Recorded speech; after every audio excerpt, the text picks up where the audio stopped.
اربوں روپے کا سالانہ بجٹ ہے سیلانی ویلفیئر انٹرنیشنل کا. لوگ سوچتے ہیں کہ آپ کے تو آگے پیچھے جو ہے سیکیورٹی کی گاڑیاں ہوں گی, ہوٹر بجتے ہوں گے اور ہٹو بچوں کی آوازیں آتی ہوں گی. یہ آپ کے خرچے کون اٹھاتا ہے, یہ بھی تو بتائیں ہم آپ کو. آپ اس کو قسم دے کے پوچھ لیجیے جو میرے کو آج لینے کے لیے آئے تھے یہاں پر. وہ اکیلا تھا, میں بھی اکیلا تھا. تو کوئی پروٹوکول نہیں لیتے آپ؟ دیکھیے, سیکورٹی کرنا یہ سنت سے ہٹ کر نہیں ہے. صحیح.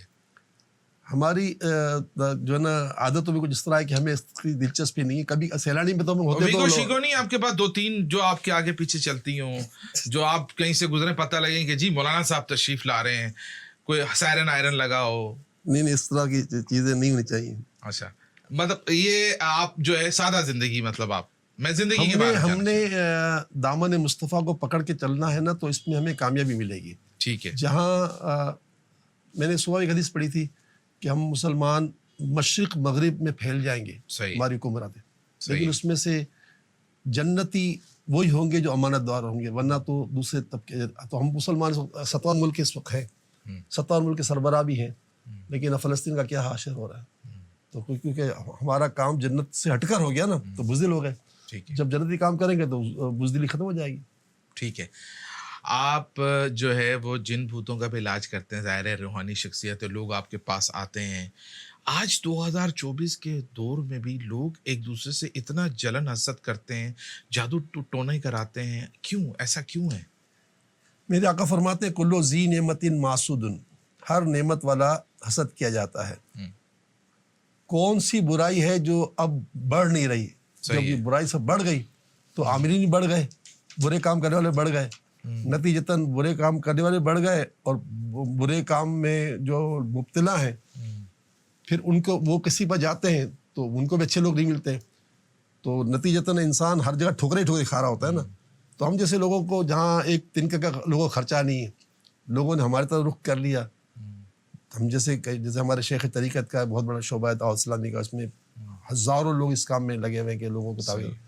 تو اللہ کا کرم ہے کہ اللہ کی عطا سے ہم اپنی شریعت کے دائرے, ہمارے یہاں کوئی عورت سامنے نہ کرتی, ہمارے یہاں عورت سے بات بھی نہیں ہوتی. اگر کوئی کال آ گئے تو الگ بات ہے, ورنہ ہم عورتوں کے نظام عورتوں سے عورت رکھ دیا. تو اس دور میں جادو کے جنات کے معاملات جو ہے نا شاید بعض سے بڑھ چکے ہیں. اس لیے بڑھ چکے ہیں کہ حدیث پاک میں ہے کہ جب غروب آفتاب وقت ہو جائے تو اپنے بچوں کو عورتوں کو گھر میں لے لو, کیونکہ اس وقت شیاطین جو ہے اچک لیتے ہیں. تو یہ خاص وقت ہوتا ہے مغرب کا وقت, اور ہمارے یہاں مغرب کا عشاء کا کوئی تصور تو ہی نہیں. ہمارے بچے گارڈن میں کھیل رہے ہوتے ہیں, ہماری عورتیں مطلب گارڈنوں میں ہوتی ہیں. نتیجہ اس وجہ سے کئی بچوں پر جو ہے نا شیاطین کے اثرات بڑھ جاتے ہیں. نتیجہ پھر دودھ بھی نہیں پیتے, رات کو جاگتے رہتے ہیں. تو پھر اب ایسے لوگوں کا علاج ہم کر رہے ہوتے ہیں, اور ہمارے یہاں سامنا کرنا ضروری ہوتا ہے. کسی کے علاج کے لیے بھی کوئی خود نہ آئے, اس کا باپ آ جائے. ہاں, اور اس کا جو علاج کر رہے ہوتے ہیں اس کے پیچھے ہمارے پاس سنت کا تصور ہے, جو رسول پاک صلی اللہ علیہ وسلم نے جو باتیں بتائی ہیں اسی طریقے سے علاج کرتے ہیں. اس لیے لوگ میں روحانی شخص کہتے ہیں. آج کل ایک بہت اہم مسئلہ ہے کہ بچیاں جو ہیں گھروں پہ بیٹھی ہوئی ہیں, شادیوں کے لیے والدین پریشان ہیں, رشتے نہیں آتے, اگر آتے ہیں تو مقابل کے رشتے نہیں ہوتے, جہیز بہت بڑی جو ہے تعداد میں دینا پڑتا ہے, والدین پریشان ہیں. کیا کہتے ہیں اس کے اوپر؟ ہاں, اس پہ تو کوئی شک نہیں کہ بے-راروی بہت بڑھ چکی, اور زیادہ کہ رکھ رکھاؤ بڑھ چکا, ایک دوسرے کی دیکھا دیکھی بڑھ چکی. نتیجتاً اخراجات جو ہے نا وہ سر سے گزر چکے ہیں.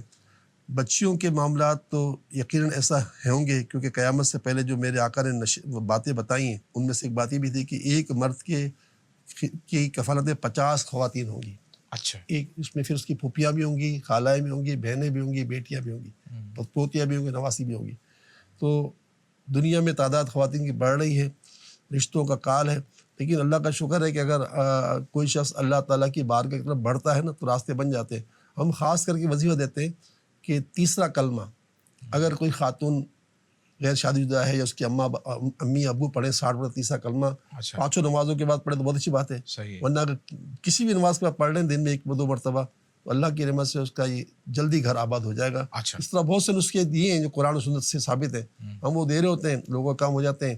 جنات کے معاملے میں بھی یہ کرتے ہیں, جادو کے معاملات میں یہ کر رہے ہوتے ہیں, روزگار ہو گیا, کاروبار ہو گیا, سفر ہو گیا, گھر لینا ہے, دکان لینی ہے, یہ لینا ہے, اس کے استخارے کر رہے ہوتے ہیں کہ بھئی یہ کرنا آپ کے حق میں بہتر ہے, یہ کرنا آپ کے بہتر نہیں ہے. تو یہ سارے کام ہو رہے ہوتے ہیں. ٹھیک ہے. اچھا مولانا صاحب, یہ جو ہمارے ملک کے معاشی صورتحال ہے, اس میں ایک اہم بات یہ ہے کہ ہماری جو کاروباری برادری ہے بڑی تعداد میں وہ ٹیکس نہیں دیتی. لوگ آپ کو عطیات تو دیتے ہیں, ریاست کو ٹیکس کیوں نہیں دیتے؟ اور اگر وہ ریاست کو ٹیکس نہیں دیں گے تو ہم جو آج آپ یہ کام کرنے پہ مجبور ہیں, 102 شعبہ جات میں کام کر رہے ہیں, اس کی وجہ یہی کہ معاشی طور پہ حکومتیں کمزور ہیں. تو اس حوالے سے آپ کیا نیریٹو رکھتے ہیں؟ کیا دوسرے ملک میں لوگ ٹیکس دیتے نہیں دیتے؟ دیتے ہیں نا. دیتے ہیں. ان کو اس کا ریٹرن نظر آ رہا ہوتا ہے.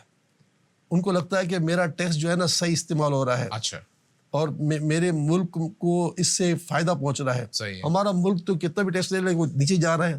تو جب تک آپ اپنے لا اینڈ آرڈر کو درست نہیں کرو گے, لوگ آپ پر اعتماد کیوں کریں گے؟ ہمیں کیا جو ادارے ہیں ماشاءاللہ اخوت ہے, وہ تقریباً 100 ارب روپے آج تک قرض دے چکا ہے. لوگ اس کو قرض لوٹاتے بھی ہیں. 100 ارب روپے قرض دے چکا ہے اخوت کا ادارہ. تو جناب اعلیٰ آپ اچھے بن جاؤ تو لوگ اچھے بن جائیں گے. اگر ہمیں 13 ارب پچھلے سال دیے لوگوں نے تو ان کے دل میں اعتماد آ گیا.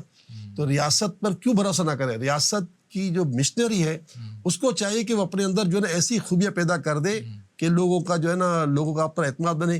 آپ کا شہر کراچی دیکھ لیجیے, کھنڈرات بنا ہوا ہے.